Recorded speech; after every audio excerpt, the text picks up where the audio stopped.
Hello viewers, আসসালামু আলাইকুম। আমি আরেকটি প্রজেক্ট নিয়ে হাজির হয়েছি।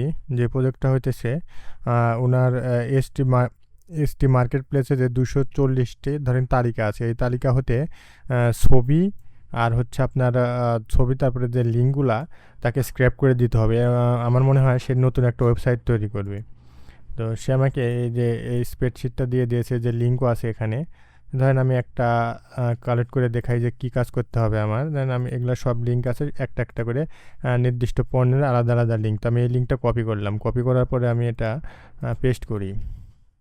তাহলে আমি গুগলে যখন পেস্ট করব, পেস্ট করার পর দেখেন এই যে এটা আছে, এখানে ছবি আছে তিনটা ছবি, আর হচ্ছে এই যে এখানে দেখেন একটা নাম আছে, এটা তার নাম, আর কত প্রাইস সেটাও আছে।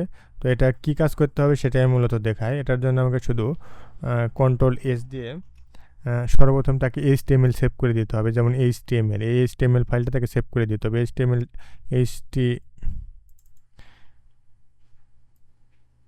সেভ করার জন্য দেখেন আমি কিছুই করব না, শুধু এই নামটা আমি রেখে দিই, কারণ নামটা নিয়ে আমার পরবর্তীতে একটু কাজ আছে। এটা আমি কপি করে রেখে দিচ্ছি। এই যে HTML সেভ দিলাম, দেখেন এখানে সেভ হতে থাক, যেখানে সেভ হইতেছে এখানে সেভ হতে থাক। আর আমি একটু কাজ করি যে এই ছবিগুলো আমি ডাউনলোড দিয়ে নিয়ে নিই।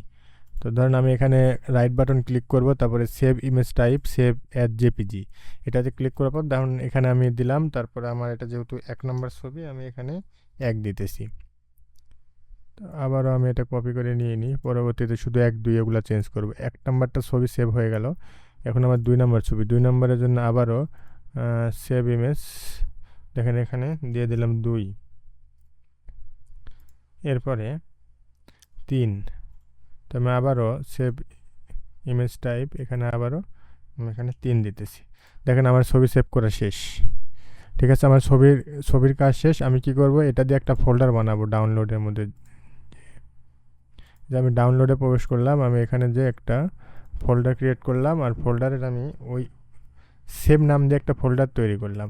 এরপরে দেখেন আমি এই তিনটা নিয়ে আমি এই ফোল্ডারের মধ্যে পেস্ট করে দেবো। দেখেন এই ফোল্ডারের মধ্যে আমি যখন যাব, এই 3টা ছবি থাকলো, এই যে একটা একটা এরকম একটা ফোল্ডার, এটা অটোমেটিক যে আমি ডাউনলোড দিয়েছিলাম সেখান থেকে হয়ে গেল। আর এখানে যে একটা HTML ফাইল, এটা যখন আমি ক্লিক করে তখন আমি ফায়ারফক্স ওপেন করে দেবো, দেখেন আমার ওই সেম লিঙ্কে চলে যাবে অটোমেটিক। এই যে সেম লিঙ্কে চলে গেছে। তো এটাই মূলত কাজ ছিল।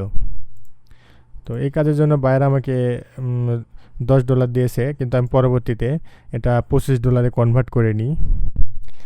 আর মোট মনে হয় 240টা লেখা, তো দেখলে নিয়ে যে 240টা আমার লিঙ্কের কাজ করতে হবে, তার জন্য সে আমাকে $25 মোট দিবে। তো ভিডিওটি দেখে যদি আপনাদের কোনো উপকার হয় বা হতে পারে বলে মনে করেন, তাহলে সাবস্ক্রাইব করে পাশে থাকবেন। ধন্যবাদ সবাইকে ভিডিওটি দেখার জন্য।